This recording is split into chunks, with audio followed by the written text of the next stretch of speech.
رہے گا کیا پاکستان کو اگلا نشانہ پاکستان ہے؟ یہ بات اسرائیل کا اگلا نشانہ پاکستان ہوگا، اور اگر اس کا نشانہ پاکستان ہوگا تو پھر ٹھیک ہے. آپ صحیح کہہ رہے ہیں، میرا بھی یہی خیال ہے. جو ساری ایویڈنس ہے، جب میں ڈاٹس کو کنیکٹ کرتا ہوں تو کافی سارے ڈاٹس کنیکٹ ہو جاتے ہیں. ہم جس طریقے سے معاملات کو دیکھ رہے ہیں، یہ میں آپ کو بڑا میرے سے لکھ لیں، یہ پاکستان کے اوپر اٹیک آئے گا یہ بالکل، یا بھارت کیونکہ اپنا آپریشن سندور جو ہے اس نے ختم نہیں کیا. پاکستان اگلا ہو سکتا ہے، اس کو ہم اگنور نہیں کر سکتے. نریندر مودی کی آپ نے ٹویٹ دیکھی ہوگی. خیر بھارت اور نیتن یاہو، نریندر مودی تو میرے خیال سے بالکل وہ بچھڑے ہوئے بھائی لگتے ہیں. نیتن یاہو کا جس میں وہ کھل کے کہہ رہا ہے کہ ایران اور پھر پاکستان کہ یہ دو نیوکلیئر اس میں جا رہے ہیں. انڈیا اور اسرائیل پاکستان کے نیوکلیئر ری ایکٹرز پہ حملہ کرنا چاہتے تھے. انٹیلیجنس اطلاعات تھی پاکستان کے پاس کہ اسرائیل اور انڈیا دونوں مل کے پاکستان کے اوپر خاص طور پر نیوکلیئر انسٹالیشنز کا ذکر تھا کہ وہ اٹیک کرنے کی تیاری کر رہے ہیں، ایئر اسٹرائکس.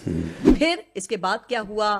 ان کے بعد اسرائیل کا اگلا نشانہ پاکستان. سینئر صحافی حامد میر نے انکشاف کر دیا کل کو ٹارگٹ پاکستان بھی ہو سکتا ہے. اس سوال کا جواب آگے چل کے ہم جاننے کی کوشش کریں گے، مگر پہلے میں آپ کو وہ اسرائیلی وزیر اعظم نیتن یاہو کا وہ کلپ سنا دوں. mission that we have is to prevent a militant Islamic regime from meeting up with nuclear weapons or from nuclear weapons meeting up with a militant Islamic regime.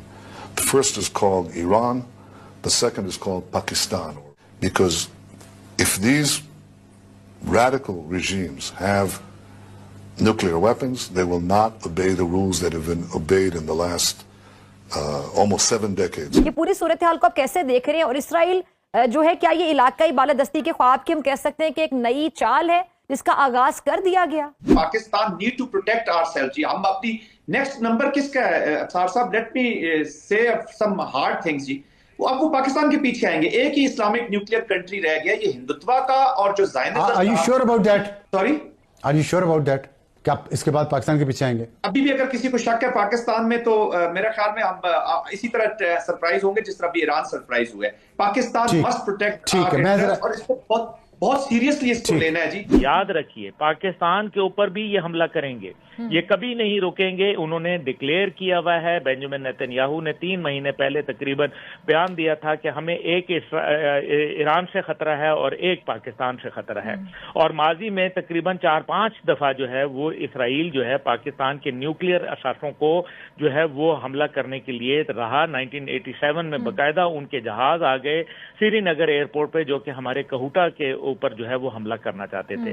اب آپ دیکھ لیجئے کہ آپریشن سندور ختم نہیں ہوا. ایک طرف بینجامن نیتن یاہو نہیں مانتا تو دوسری طرف نریندر مودی بھی نہیں مانتا. یہ ان کے لیے دیکھیں نا، 200 جہاز استعمال ہونا یہ کوئی معمولی بات نہیں ہے. کیا امریکہ کو معلوم نہیں تھا یا خطے کے اندر لوگوں کو معلوم نہیں تھا؟ پتہ نہیں کس دنیا میں رہتے ہیں. امریکہ ڈبل نہیں ٹرپل چبل گیم کھیلتا ہے، اس میں ہمیں شک نہیں ہونا چاہیے. میں بار بار اس لیے ذکر کر رہا ہوں کہ Pakistan has to watch out. Pakistan must watch out. Pakistan کا اور انڈیا کا جو سیز فائر کرایا ہے، انہوں نے اپنے مقصد کے لیے کرایا ہے، پاکستان کی بہتری کے لیے نہیں کرایا. انہوں نے we have to watch out, we have to very very کہتے ہیں نا الرٹ کہ ہمارے ساتھ خدا نہ خواستہ کوئی اس کے ہاتھ نہ ہو جائے. تو اس لیے میں سمجھتا ہوں کہ ہمیں میں بار بار پاکستان کا ذکر اس لیے کر رہا ہوں کہ ہم شاید یہ بھول نہ جائیں کہ پاکستان بھی نشانے پر ہے. They will focus on regime change and destruction of Iran's nuclear program.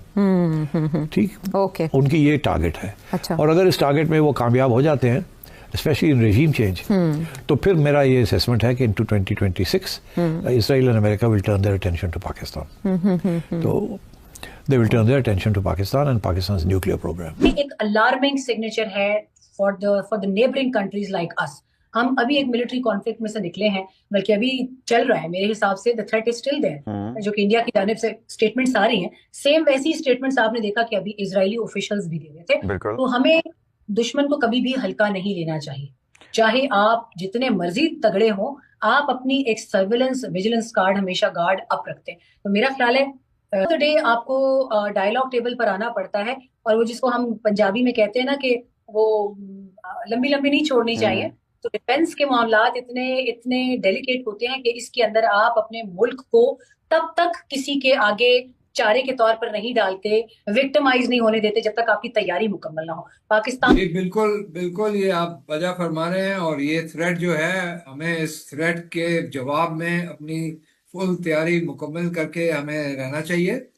ہمیں کوئی بعید نہیں کہ اسرائیل اور ہندوستان مل کے